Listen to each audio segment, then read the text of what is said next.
Hey everyone, so in this video I'll walk you through soloing Magisters Terrace HC with a level 80 Retribution Paladin. So for this one I'll be using my BIS Ret Paladin, but please do note that this is still very much doable with a much lower GS. Just as long as you understand the mechanics of the bosses within the dungeon and if you properly manage your cooldowns. For reference, I've also tried doing this with my 5.2 GS Ret Paladin. That was my alt character specifically for mining. At that time, he didn't even have the tier 10, like the 2 set bonus of the tier 10 where you get to reset your Divine Storm. I guess the only advantage you have doing this as a BIS Paladin is you get to do it a lot faster, or you get to run the whole thing a lot faster. So yeah, don't worry about the mechanics because I'll try to walk you guys through as we go along. I'll share with you how I usually do this and optimize how fast I can finish it. So one of the reasons, or like one of the benefits that you get from doing this at least once a day, is that Magister Terrace HC is actually a good place to farm gold, in the sense that these mobs actually drop a lot of gold, like from 2.50 gold to 3 gold, I believe. So yeah, that's quite a lot if you get to clear the whole dungeon, actually. Other than that, this is also a good place to farm void crystals, specifically because all the bosses here drop epic level 70 items, which you can disenchant into void crystals. And then those void crystals you can also sell for gold. What else? I guess it's also nice to note that this is also a good place to farm some novelty items. Like, for example, you can get this one, the Orb of Sin'dorei. Basically it can turn you into a blood elf for like 5 minutes or so, and then it has like a 30-minute cooldown. But in my case it wouldn't work because I'm already a blood elf. You can also get this cool looking companion, Phoenix Hatchling. Yeah, this one. So this is particularly cool if, I don't know, I guess if you're a fire mage or something. And then you can also get this Swift White Hawkstrider from the last boss. So yeah, there's a lot of stuff you can get from here. So it would be nice to do this like at least once a day. What else? Yeah, this is also a good place to farm these cloths, like netherweave cloth. You can use it to craft some greens that if you disenchant can also get you like, what do you call those? Planner essences or arcane dusts.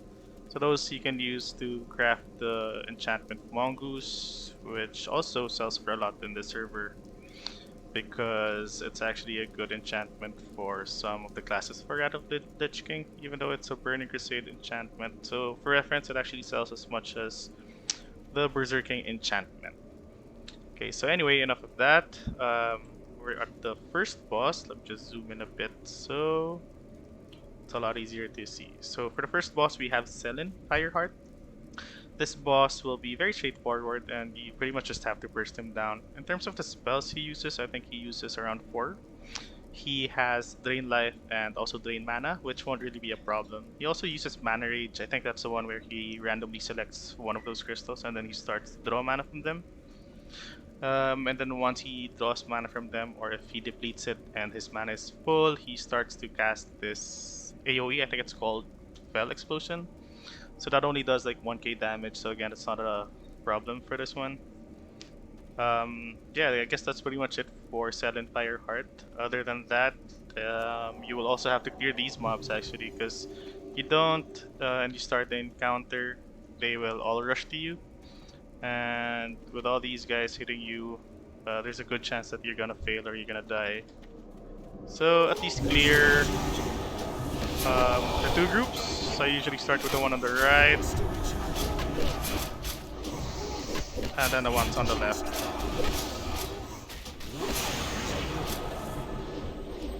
I won't be looting the mobs anymore for this one, just so we can optimize this walkthrough or like not make it too long.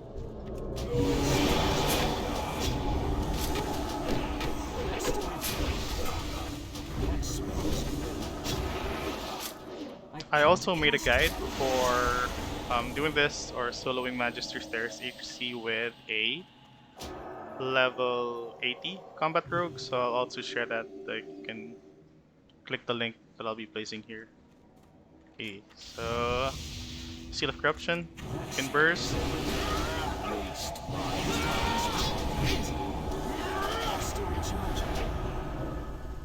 Can't cast that. That's still recharging. That's still recharging.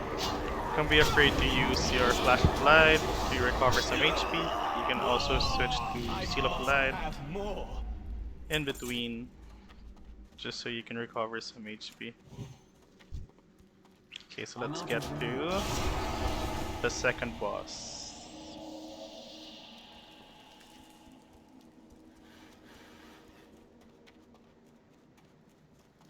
These ones you can skip.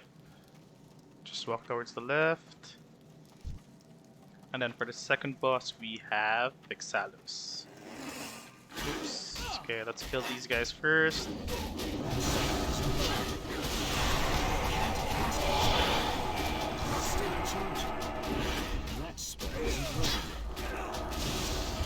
Okay, so for the mechanics of Vexallus, he is the second boss of Magister's Terrace HC, and I believe he has like 4 abilities. One is Summon Pure Energy with, I think this is the one where he summons these arcane looking orbs. Every time he loses like 15% HP. So in HC, I think he summons around 2 at a time versus just 1 in normal. Now these pure energies will cast Energy Bolt, which does some arcane damage, and they only have 1 HP. But the thing is, they can't really be killed with AoE damage, and when they die, they will place a debuff on you called Energy Feedback. This debuff can stack up to like 10 times or something around that, I think. This debuff deals a lot of arcane damage over time, but it also increases your damage by 50%. So in that sense, it's kind of like a double-edged sword, in a way. Now, the trick here as a Retribution Paladin is to just use Seal of Command. Make sure that you're on Seal of Command because it doesn't really count as an AoE damage, and it actually kills the pure energies without having to change targets. Other than that, my tip would be to not use Avenging Wrath at the start.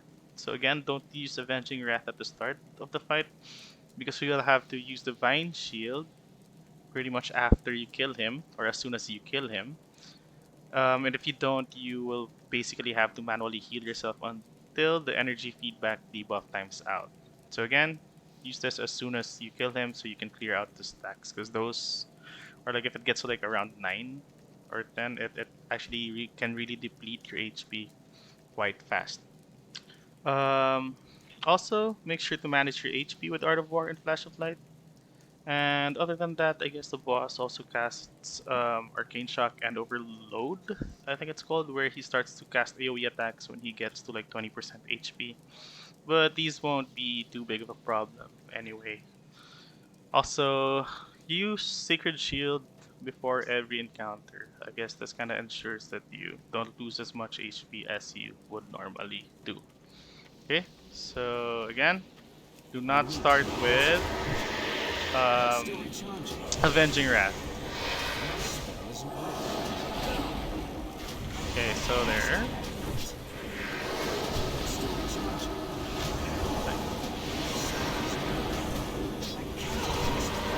Now we can clear the 8 stacks with Divine Shield.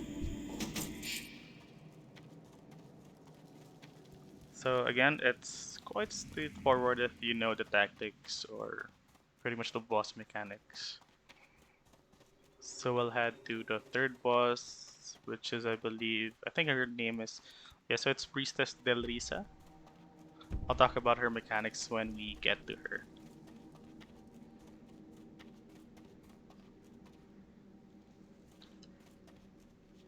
Okay, so for these ads, as mentioned earlier, it would be good to clear them, as well as,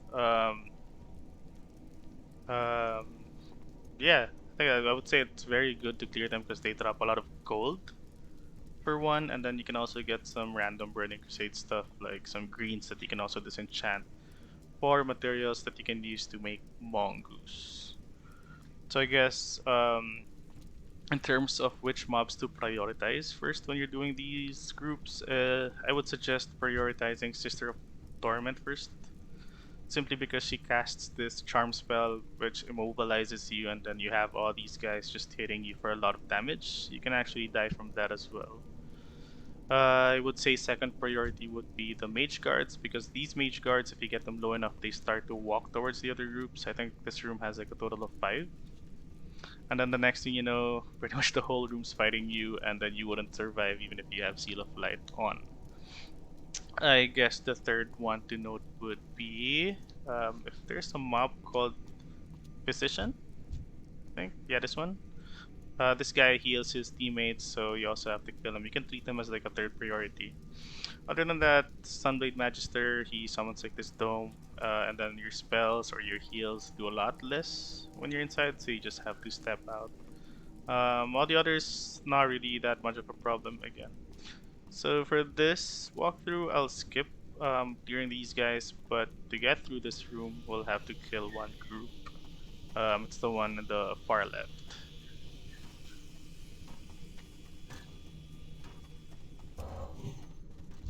So again, make sure to prioritize Sister of Torment, and then you can switch to the Mage Guard.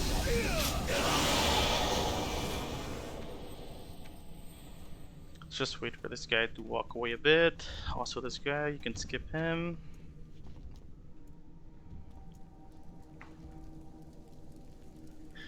Let me just zoom out a bit.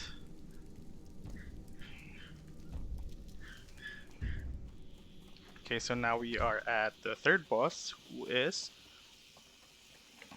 Priestess Delrissa. Okay, so this encounter is somehow an RNG based encounter. This is in the sense that you see that she has like these mini bosses with her.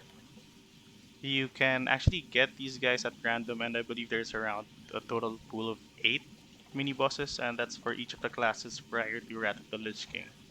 Anyway, these guys will use specific spells, like class specific spells. For example, you have this hunter, Graxas, I think. I'm not sure how you read that, but yeah. Like for example, this hunter will use ice trap or concussive shot, something like that. So yeah, I would say it's bad RNG if you get the warlock simply because he or she casts fear.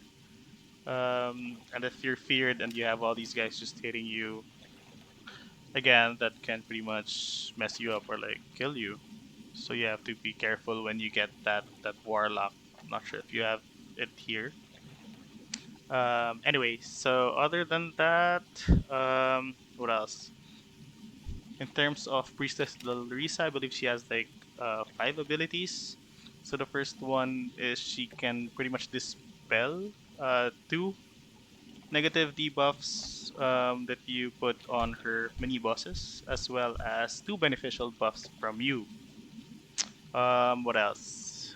I think she also uses Flash Heal to heal her mini bosses, and then she also has Power Word Shield as like a bubble to absorb damage, and then she also uses Shadow Word Pain, which is a damage over time debuff. So yeah, I guess the most important thing to do here is to just make sure that Priestess Delrissa dies as fast as possible, because she also has an AoE fear. I think it's called Sonic Scream, something like that, or Psychic Scream. Anyway, that can pretty much immobilize you for like 5 seconds, and then again you have all these guys hitting you for a ton of damage. So yeah, just pretty much burst her down. The sooner you burst her down, the better. The other bosses will pretty much just die from your AoE. Make sure you're using Seal of Command for this one as well. There, and again, it's very straightforward. I guess my tip here, if you're doing this with a much lower GS, some of the things you can do is you can stay on Seal of Light. Again, still try to burst Priestess Delrissa down as fast as you can. Um, Other than that, you can also not use Avenging Wrath at the start, simply because you can get into a tough situation where you weren't able to pretty much kill Priestess Delrissa. um, Look so as smug. fast as you wanted to. I know what you're thinking. At least then you'll But have Tempest Divine Keep was Shield merely a to setback. protect yourself for like a Did you couple of honestly seconds or like to believe I heal would yourself trust up the and all future that. to some blind, Okay, so just like that, half-night we're at elf the last boss, which mongrel? is Kael'Thas Sunstrider. So for this boss, you have to make sure Oh, no. all your abilities are on He cooldown. was merely an It would really, instrument, really help a lot a in stepping terms of stone to a much survivability. larger plan. And I guess the most important It thing has here all is led managing to your own this. HP, which wouldn't be a problem And as this a time, paladin, you and will bringing his not HP down as fast as you interfere. possibly can. This encounter has like two main phases. In the first phase, he'll be spamming Fireball, which deals about 3,000 fire damage. And well, you can interrupt that with Hammer of Justice and or Arcane Torrent as a Blood Elf. I suggest that you save the cooldown of your interrupts instead for when he casts Pyroblast. Um, because Pyroblast actually deals like around 55,000 fire damage. And basically, if you don't get to cancel that, that will pretty much one-shot anyone. So you have to watch out for that. So again, save your interrupts for Pyroblast. I think he casts this after using Shock Barrier, which is basically a shield bubble that absorbs like 10,000 damage or something. So you can use that as an indicator that he's about to cast Pyroblast. He also casts Flame Strike somewhere around the room, so quite randomly, but it's easy to spot. And then I think he shouts something before he casts that. So you just have to avoid that one because it also hits for a lot of fire damage, like I think around 9k. And getting hit by that will pretty much just give you a hard time managing your HP. What else? I guess the more important abilities that you have to watch out for is he actually summons a phoenix somewhere between the encounter, and when he does, make sure to kill the phoenix, and it will turn into an egg that you also have to make sure that you destroy. Because if you don't, the phoenix will pretty much just respawn. And it is important that the phoenix won't be there, or like there's no phoenix when the second phase starts, which is pretty much when Kael'Thas reaches 50% HP, because he will cast Gravity Lapse, and then that will start the flight phase, where you are linked with him, and then you receive like 300 damage per second. Then also during the flight phase, you will be flying or swimming around the room, while kiting these three arcane orbs that also hit for a ton of damage. If you're kiting those orbs, actually, if they get far away enough, you can go back to Kael'Thas Sunstrider and then just start hitting him for more damage. And then at around 29 seconds, gravity lapse will end, and then the flight phase will end. You'll pretty much fall on the ground, and then Kael'Thas will be vulnerable, wherein you can pretty much just kill him down as fast as you can, because he'll be taking in 50% more damage. If you don't kill him fast enough, he's gonna start the gravity lapse phase again, and then you're gonna fly around the room and all that stuff again. Um, what else? So yeah, I mean, having that Phoenix there while you're swimming around the room hitting you for 2k damage, I mean, as a paladin, you'd survive, but it just makes it easier if the Phoenix isn't there. So just make sure to kill the Phoenix right away if he summons it. Um, what else? I guess that's pretty much it. So this encounter is pretty easy as a Ret Pally because you can just heal yourself when you need to. But again, it's all about optimizing how fast you can finish the run. Okay, so let's start. Seal of Corruption. You can also burst from the start. If you're not confident if you can bring him down, or if you're confident that you can bring him down when the flight phase ends, like fast enough. But if not, you can save your bursts basically once the flight phase ends. So like, again, we have to kill this Phoenix, kite the orbs a bit before we kill the egg.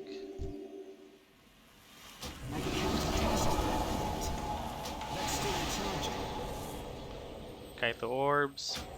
If they're far enough, you can heal yourself. Go back to Kael'Thas, start damaging him.